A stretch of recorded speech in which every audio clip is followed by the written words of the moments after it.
Hey everyone, I hope you're all doing really well. Today I'm going to be filming my April wrap up, and I know the day before this is going up it's going to be my birthday, so hopefully this will go up on the Sunday the 5th of May, and then the next day will be my birthday, so I'm very excited now, even though I'm very stressed right now, not to do with my birthday, to do with other stuff. But I wanted to film this wrap up because I had such a good reading month in April. I read, I think, 4 books in total. 4 books and 1 poetry collection. 2 of the books brought me to tears. Like, I was honestly, well, I was crying, but it's just more like tears welled up in my eyes, and then I was just like, Sandra, relax, suck those tears back in. But had a really good reading month. So I actually began the month reading Nausea, and I ended up putting it down. I think I got 26 pages in and I ended up putting it down because I just thought it was too much of a book that was about existential crisis, and at that point in my life, at the beginning of April, I was in a bit of an existential crisis. I was like, nah, I'm not going to read this book, it's a bit too heavy for me.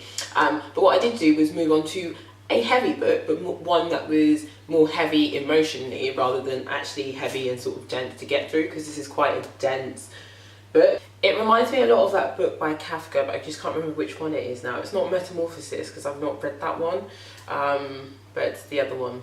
Can't remember it now, just in terms of the writing style. So the book I went on to read was Fire on All Sides by James Rose. I was so sad I didn't read this before, but I think reading it when I read it was like the perfect time for me. This book details, so before this book, James Rose released another book called Instrumental.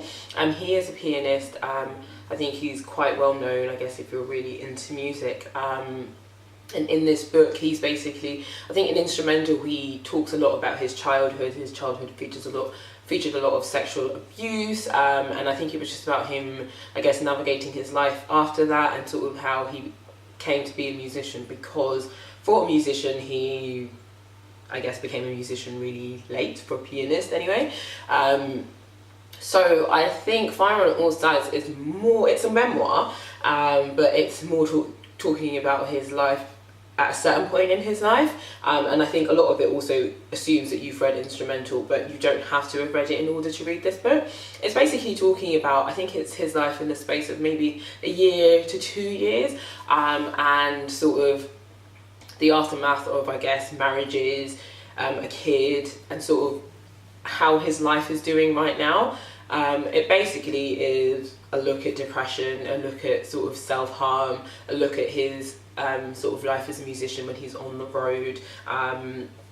And I honestly thoroughly enjoyed it. He sort of splits it up into sort of musical parts, so there's a lot of emotional things to do with how he's feeling, you know, in terms of his mental health. There's a lot of talk of OCD, but then there is also these sort of parts that he talks about music, and sort of how when he's playing music, all these sort of bad thoughts seem to go away. So in a way, it's not a book much about anything other than himself, and it was just interesting to see him talk about the after effects of the sexual violence that he faced as a kid, sort of talking about the sort of legal battles he faced. I didn't know this, and this is actually common knowledge in the news anyway, but I think Canongate are the publisher for this book, but the book that he released before, there was a lot of legal issues to do with that book. And again, that's all, I think, widely out there. So he talks a little bit about that and how sort of the implications of the legal battles he was facing and how they sort of became financial issues for him. I really enjoyed this book personally from a perspective of just, it was the way he talked about his depression, his anxiety, his OCD, and how he dealt with those things and things that he had tried in the past. I just felt like the book was very in your face, not in the way that it's just like, these are all my issues, but he was just very raw and honest with it, and there was no sort of sugarcoating it. It wasn't trying to shock you in any way, but it was just trying to say, this is my life, and I could relate to so many things in it that I just felt like, oh my gosh. And yeah, this was one of the books that just nearly brought me to tears. It nearly brought me to tears because you could see at certain points in the book how broken he was and how just unsure he was of how to fix things. And yeah, for me, there was just so many things I could relate to it that it just really got to me, and I thoroughly enjoyed it as a book. In terms of the way it was written, I didn't think the writing was anything spectacular. At some points it was just very basic, but he really was just telling the story of his life, so I was able to sort of forgive that and overcome the sort of basic writing style. I ended up giving this book a 4 out of 5 because I think 5 out of 5 would have been had the writing style been like a little bit elevated, but he's not a writer by trade, you know, he's writing this book to sort of share his life and then also his love of music. From a musical perspective, it's very interesting because he talks about different symphonies, he talks about different composers, he talks about his life on tour, which is all very interesting and good to see because they're just not things that I'm really aware of.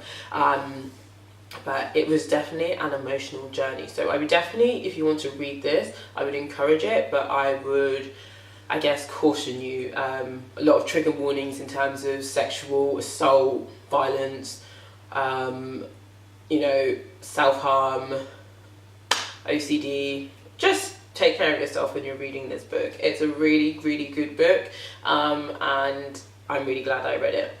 The next book I read was The Woman Who Wanted More by Vicky Zimmerman. I think I spoke about this book in a review when I was talking about her other books, so like when I read Pear Shaped, and another book that I've forgotten the name of now. But this is Stella Newman's first book under her real name, and this is going to be out in May or June, I believe, I'm not too sure, but I got it as a proof from NetGalley and I absolutely loved it. This story features, again, food, all the wonderful food that Stella Newman / Vicky Zimmerman is very well known for, at least to me, and loads and loads of food, but it follows our main character Kate, who is in her 40s, well, yeah, in the beginning she's in her late 30s, turns 40 throughout the book. It basically details her life after her boyfriend has broken up with her, basically, like I think it's the day before her 40th birthday or something like that, and she has to move back home with her mother. All of this is on the blurb, so it's not spoilers.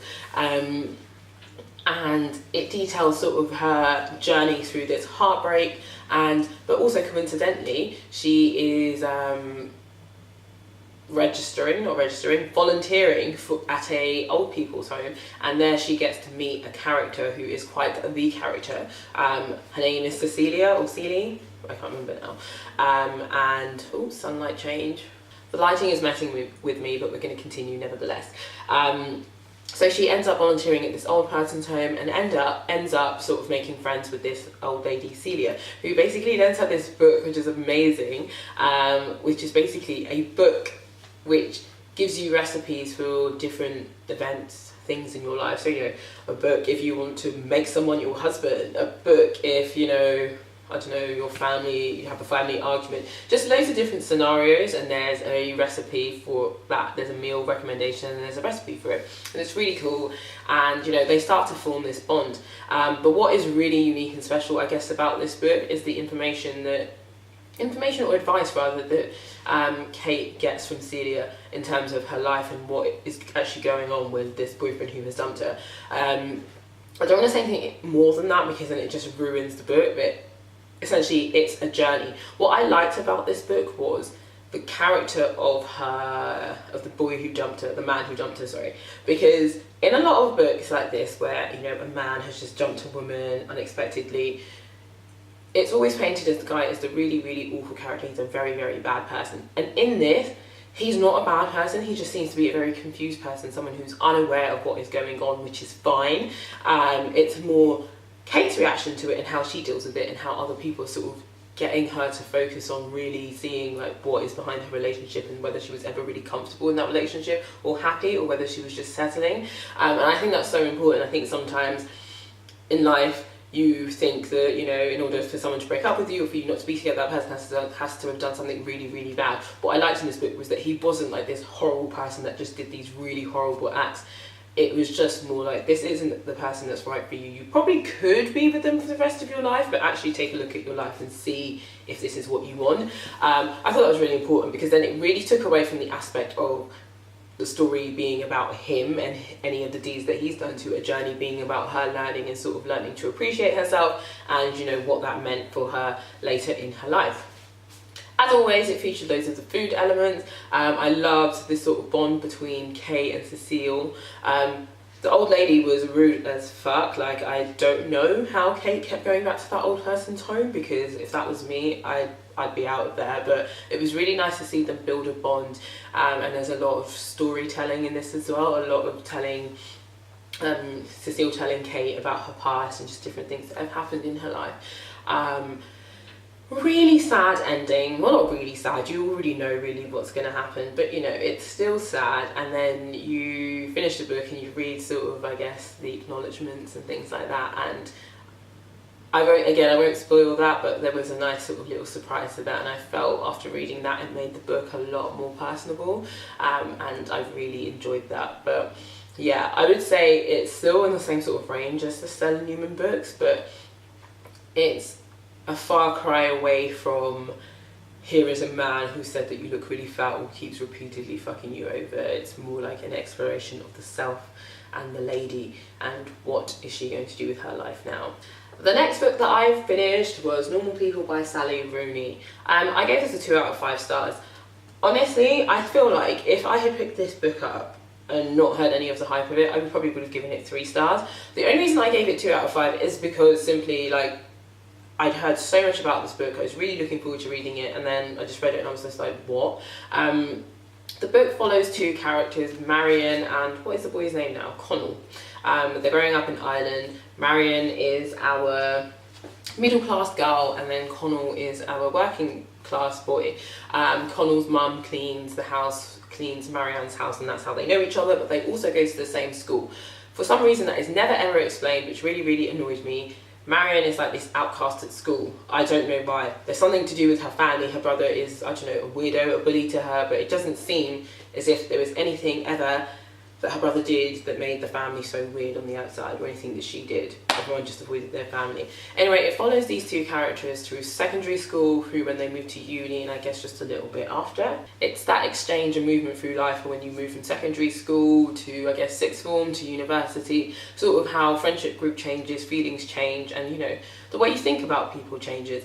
Essentially what happens between Marion and Connell is, you know, they sort of begin a relationship, they aren't really sure what happens, both end up going to the same uni, you know, they both find that they really like each other, they're just sort of intertwined in each other's lives. But I guess as it is a thing with young people, especially young people who I guess aren't really clued up on the things they want, they're just really unsure of how to say to each other, like, this is what I really want. And also I guess there's the element that they also are quite young and they do need to explore the world in order to be able to come to that conclusion that actually this is what I want, this is what I quite fancy, I like you and I just want to spend the rest of my life with you.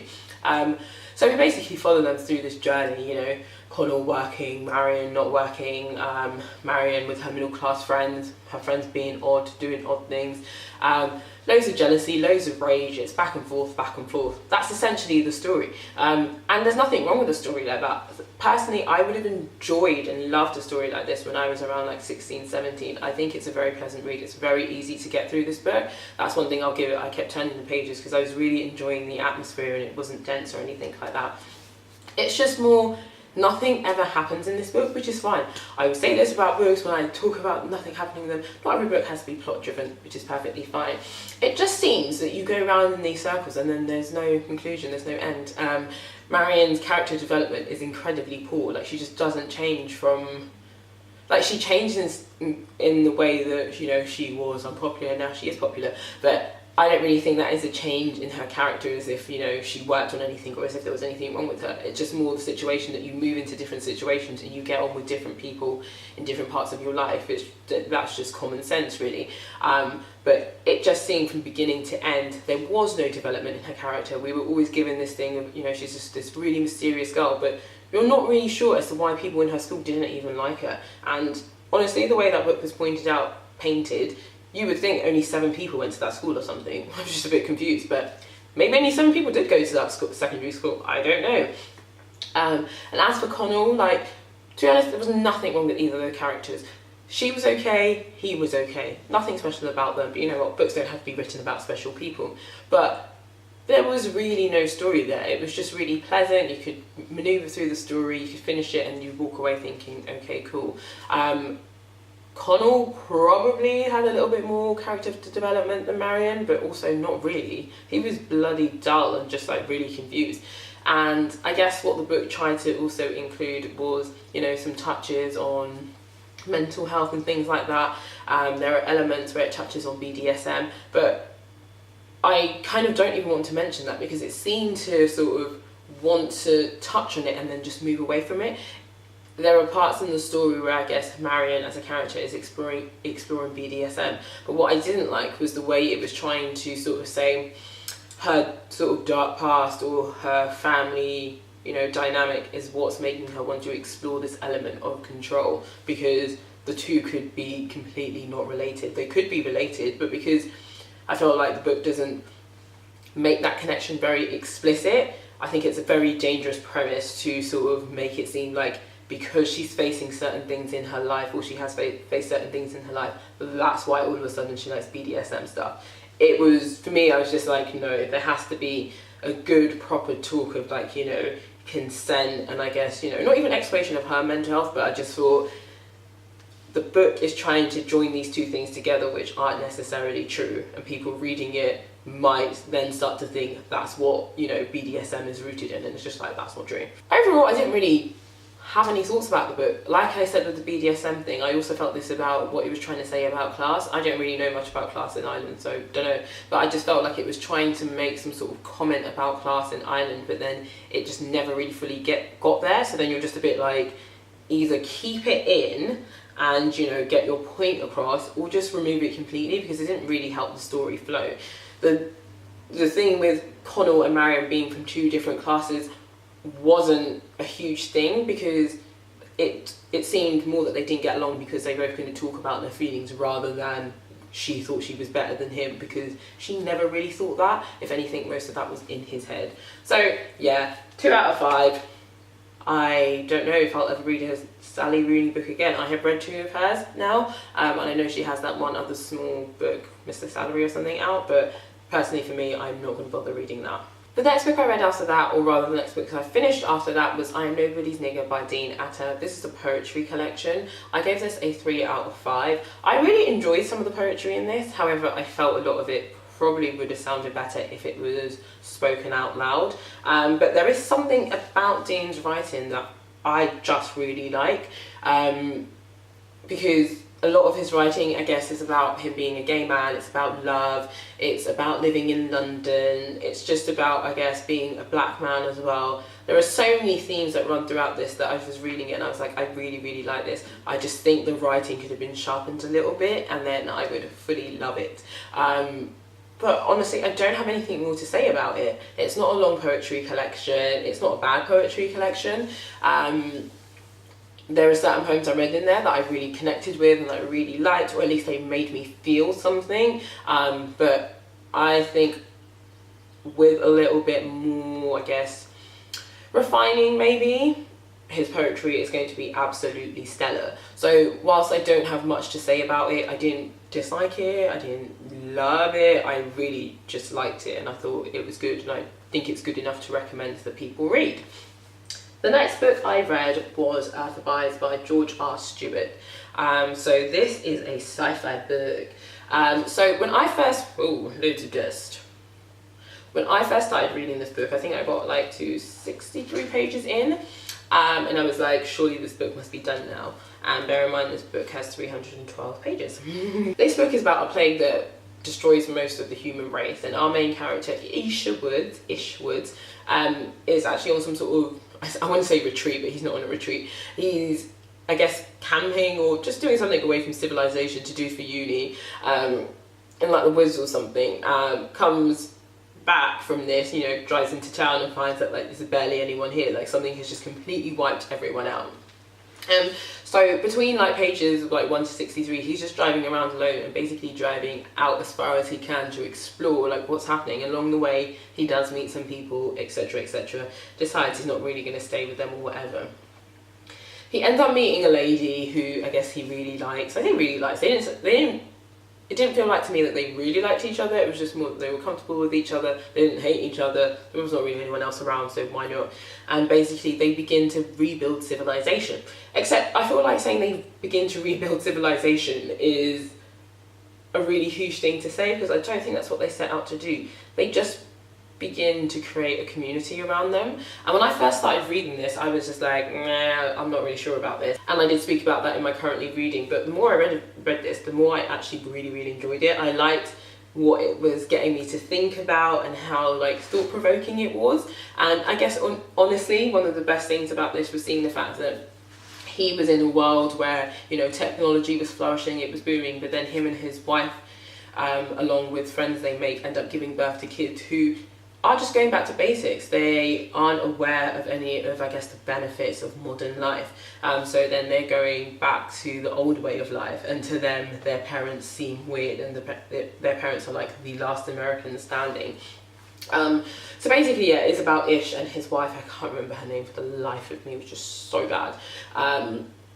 Rebuilding life is around them, their children, a small community develops, but rebuilding civilization is beyond their resources, and gradually they return to a simpler way of life, which is basically what they do. Ish is like kind of the leader of the gang, because there are other sort of adults as well, who is, I guess, the only forward-thinking guy, and it's not that the rest are backward-thinking. The rest are just more concerned with, you know, enjoying life as it is now. They are not trying to focus. They are not focused on, I guess, trying to rebuild civilization. For them, it's about enjoying life and enjoying what they're able to do now.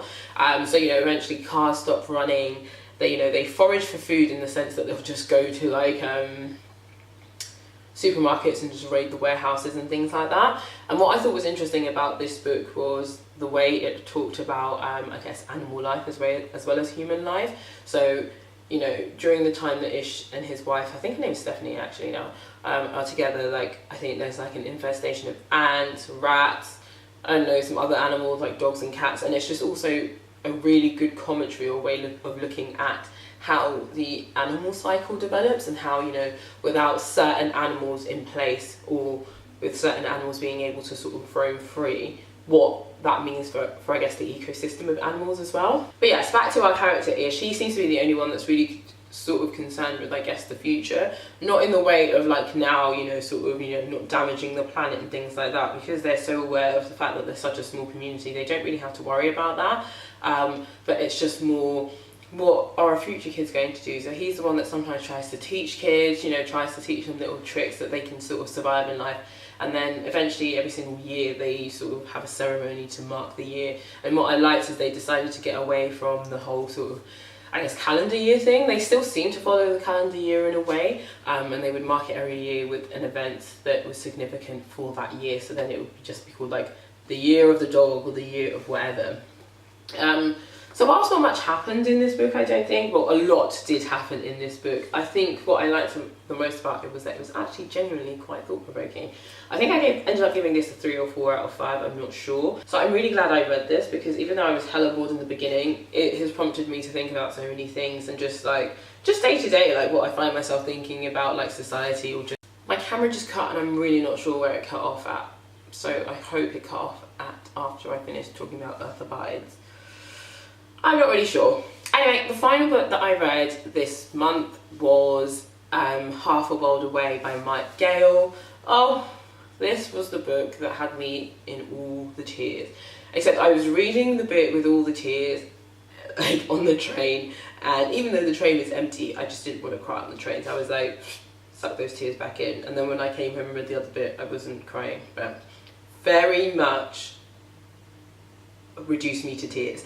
And I feel like it's been such a long time since a book did that, and then 2 books in 1 month just nearly had all the floodgates opening.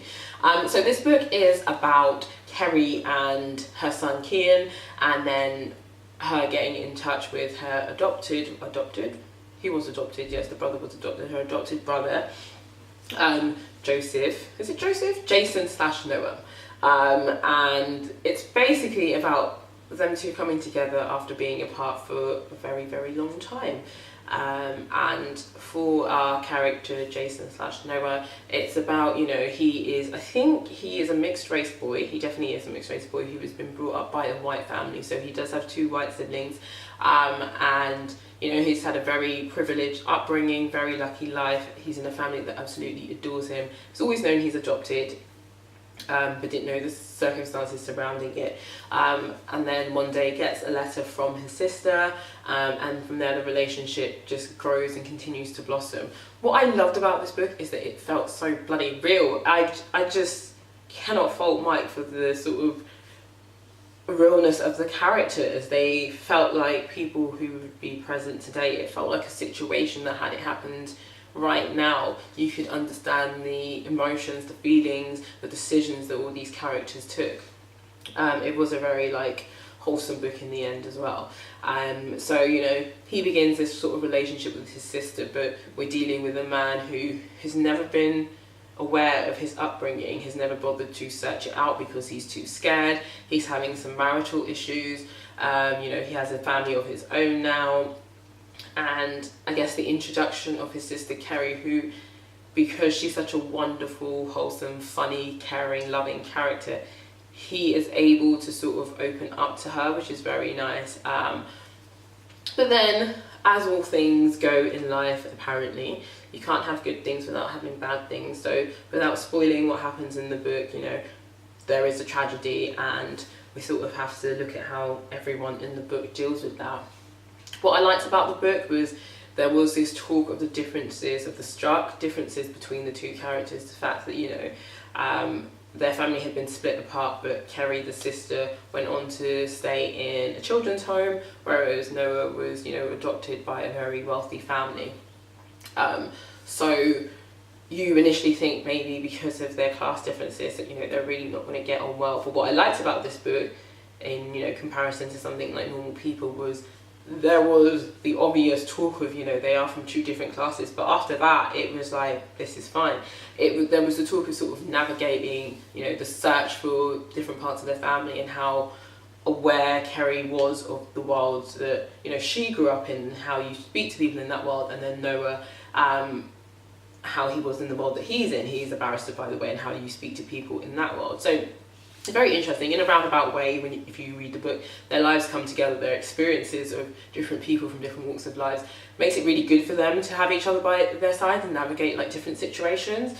But yes, tragedy strikes, and it's really about, I guess, family. It's about family, and how, you know, even if you haven't grown up with these people, really deep down, all that matters is people that care about you, and you can make families anywhere. Families are not just this like solo unit where it's just, you know, your mum and your dad, you know, your extended family matter, your adopted family that you meet later on in life. Everyone can have this huge impact on your life, and it's just so beautiful. And even just friendships, friends who become family. The book is stunning, and I just don't really know how to explain it without ruining it. And I know I love to ruin books, but I don't want to ruin this one. But it's just such a wonderful story of just like life,